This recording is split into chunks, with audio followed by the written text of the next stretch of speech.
Hey guys, I'm Gary, and today we're going to be doing something a little bit different. For starters, I really want to thank you guys, the viewers, for watching my stuff. This is my 50th video. I honestly didn't think that I was going to get this far. I started this early in the pandemic, and I thought maybe I'd do about 6 to 12 or whatever, and then do other things, but I just kept going with it. And I really enjoy doing it. So, but in saying that, I like to change things up a little bit. As you can see, my background constantly changes. I went from just a green screen to different colors in the background to scenes from the movie with posters back here or there, and now I went from a green screen again with posters over it, and now I have this. It's just over circumstance, things kind of things happen and things change, so had to move in different areas and such, right? So, but this is where it's going to stay for a little while longer. Things might still change or get moved around a little bit because I like to keep changing and improving, so that'll keep happening. And so that's the same thing with this new video. Is I have a new idea, and it's more about movie concepts. I would like to every once in a while present to you a movie idea that I had. It's sometimes it'll be an original idea, and sometimes it'll be an already existing property that I came up with, like a different story in terms of that existing property.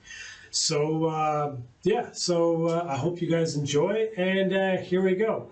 This concept is called High Horizon Island.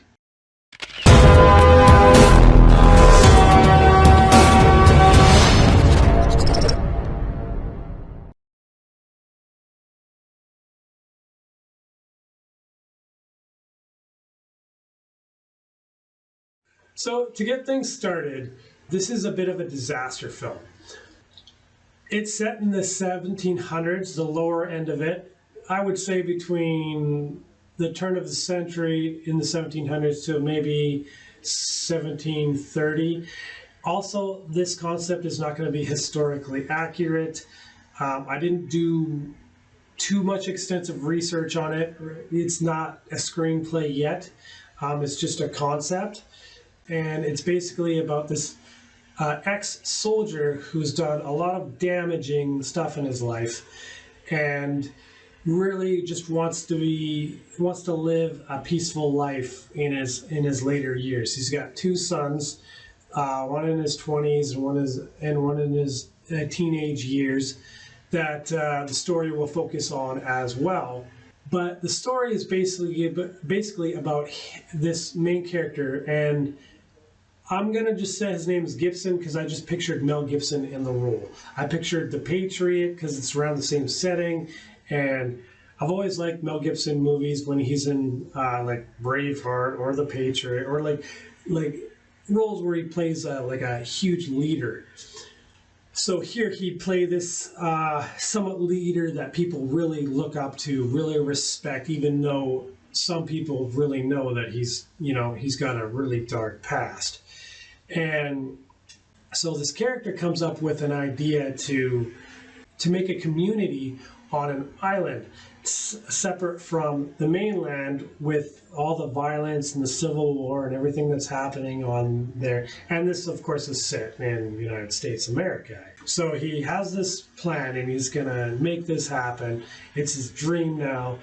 And so he collects tradesmen. He collects all sorts of different trades, all sorts of different people, but he makes sure that they have the same mindset he does.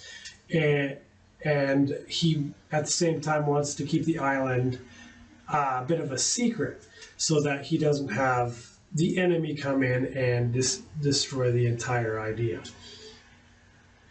So over the course of 2 to 5 years, I would say he's developing this land, he's developing this island, organizing how everything would work. He's more like the mayor or the governor of this island now.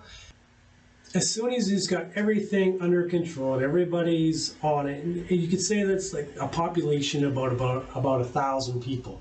He's got a nice little run of a little town in the center of the island, kind of like how you'd see. Well, I pictured it more of like the like in westerns, you have buildings on this side and you have buildings on this side. I don't remember what you call that, but it's like a small western town, so you could see it as that for sure.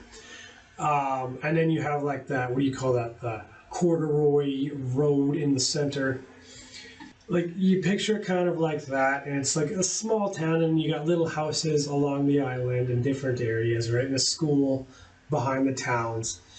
And so he's got everything together. Everybody's organized and getting comfortable on this island after a few months. And then he decides that he wants to celebrate. He wants to commemorate everyone that was involved in putting this together, making this happen. So they celebrate, they have a nice party. But that evening, he has an argument with his older son. His older son I wanted to develop a complication with his older son, with his unfocusing and his troublesome and all this kind of stuff. And I wanted to develop like the start of like ADHD, and how people, like even medical examiners back then, can see that he's not just a troubled kid, or he's not just unfocused because he doesn't want to be focused. It's all up in his head. So I wanted to like dive into the mental illness in that aspect. And his younger son has a bit of a brown nosy kind of way with him, or he's always following his dad. He's always a goody two shoes with his dad, and he's often pushed off to the side because he's just a big copy of his dad, this 15-year-old. And even though he's like that, and Gibson's character likes that, he wants him to be his own person, so he's kind of like pushed off to the side by his father and his peers, his father's peers and all that, right? Because they just don't take this kid seriously. But this kid ends up, like his father, to be a great strategist. He loves puzzles and maps and treasure maps and all that kind of stuff, right? So we'll get into that with that character. And the reason why the older one is fighting with Gibson's character is because of his ADHD problems, which they don't know is ADHD. But another one is there's a character that's absent, and that's the mother and the wife of Gibson and the boys. There is a story there. I don't know. I haven't figured out what that is yet. But I wanted her absent throughout the entire movie. I wanted there to be like a crutch with the family, or a conflict where she's not really brought up any time in the movie, but that there's a presence, there's a complication between all three members of the family because of her absence. So that's one thing that I thought would start this argument between Gibson and the 20-year-old son. And so this 20-year-old son just, after the argument, he books off. Doesn't want any part of the celebration, and he books off with a couple of friends, and they go to a hot spot they usually go to. And to clarify, this is like, let's say in the middle of the summer, and like August, like early August, where it's really hot that time of year in this specific location. And he goes to this place with this hot spot, a place where all the townsfolk has gathered most, if not all, of their boats. And the idea of gathering it in this area is to leave them off the beach so that passerbyers or ships or the enemy soldiers couldn't see that the island was occupied. So they have this storage area in the woods for these boats, and that's where these kids go to hang out and do their thing. So in that process, they're drinking ale, mead, they're smoking a little bit of pot, and they're getting themselves, they're having conversations about their dads and their parents and blah blah blah, right? Getting into all that, right? And then they get caught by an island soldier, an island security soldier. A number of them were put along the island to make sure that there is no enemies coming. And so one of these soldiers come by and warn the kids, like, you can't be here, you got to take off, blah blah blah, you're not supposed to be here. And so they all take off. Before they take off, they have built a bonfire, and the bonfire is then kicked and coals are then splashed into the dry long grass and just inflame. And the next scene we'll go to is at the celebration, when a bunch of guys are holding up their glasses, their ale glasses, to do a toast. They look and see that there's smoke coming up in the sky.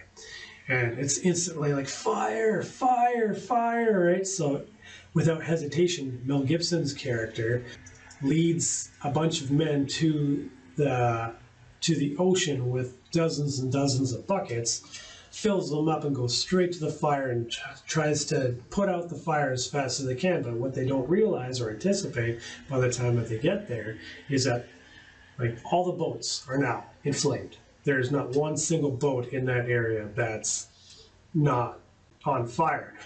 Gibson's character is focused on, don't worry about the boats, worry about the fire around the boats, right? Let's not let it spread. So they're constantly moving fire or water from the beach to the fire constantly. You get dozens of men doing that back and forth. Gibson orders some of the men to follow him at the front of the fire. They rush with full buckets, but they're barely half full. Gibson throws more water and looks at the man he took the bucket from and says, "Were you thirsty?" and just smiles, like a little humorous moment there.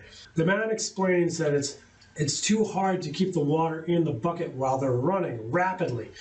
Both men are quickly trying to think of a better way to handle the situation. The fire spreads through the trees and gets closer and closer to the village. The youngest son suggests that they warn the people nearby to leave their homes for the time being. Families gather near the safest end of the town as the fire gets closer and closer to their homes. Men still scrounging around, dumping buckets of water at the fires, but it's getting more and more useless as time goes by.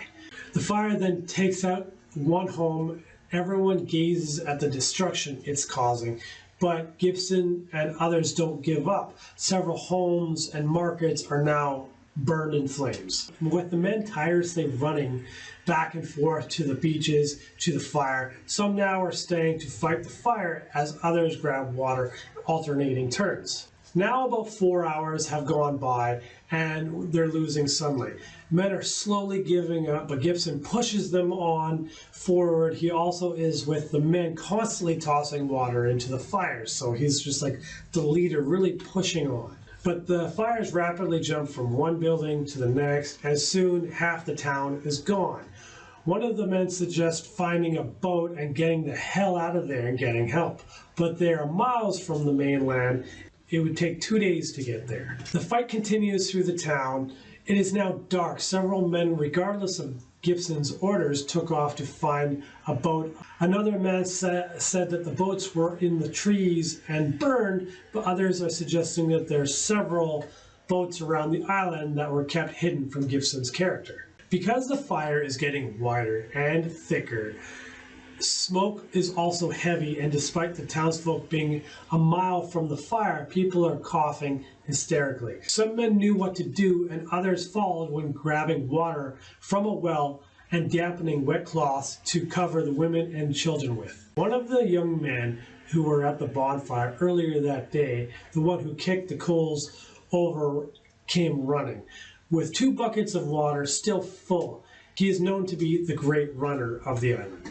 He did this several times, every time helping the overweight, the less healthy, and the older men.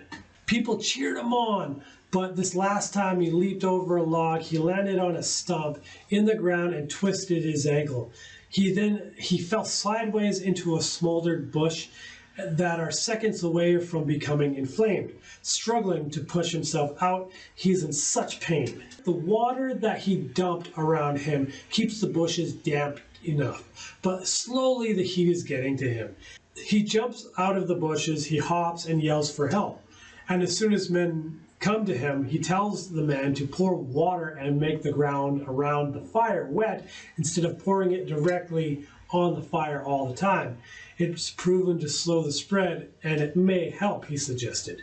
Gibson orders the men to dump the buckets of water on the ground close to the fire as much as they can. And it's noticed that the fires do slow the spread, but it's also changing the direction of the fires.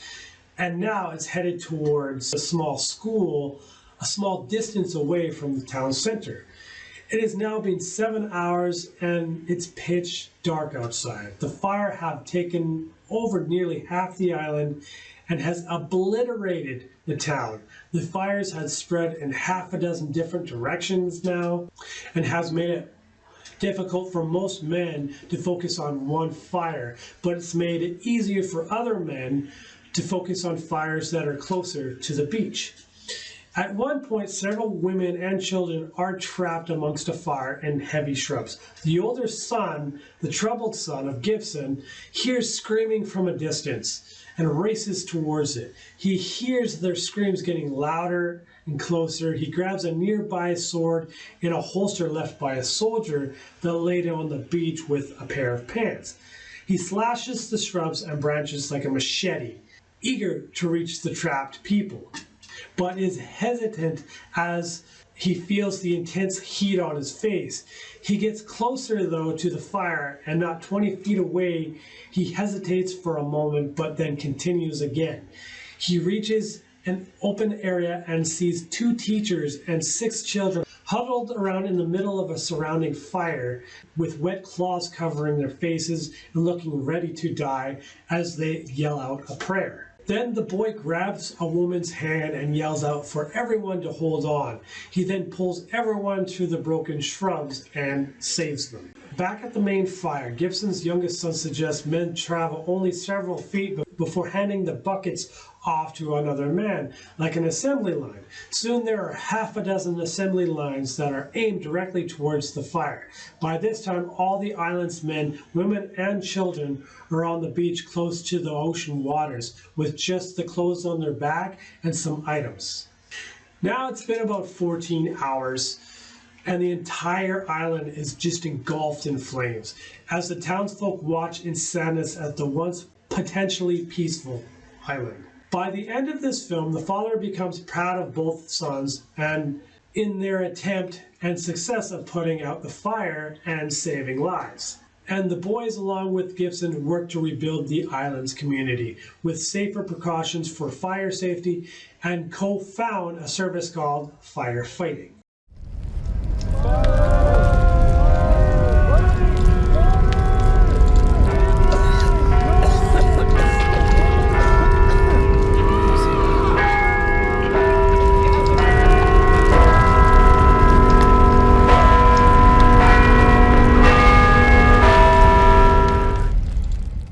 The movie is primarily about redemption, about a man who's done so much damage in his younger years as a soldier, and that he felt compelled to change and be a man of giving and peace rather than taking and war, to help and support and build a community for people that pray for the same things. But in the process of doing so, he overlooks supporting and being there for his small family, and then also overlooking potential risks with fire. And that's the end of this concept. I hope you enjoyed it. It's my first one, so hopefully they get better and better. Thanks for watching, and please share. If you agree or disagree, put a comment down below me.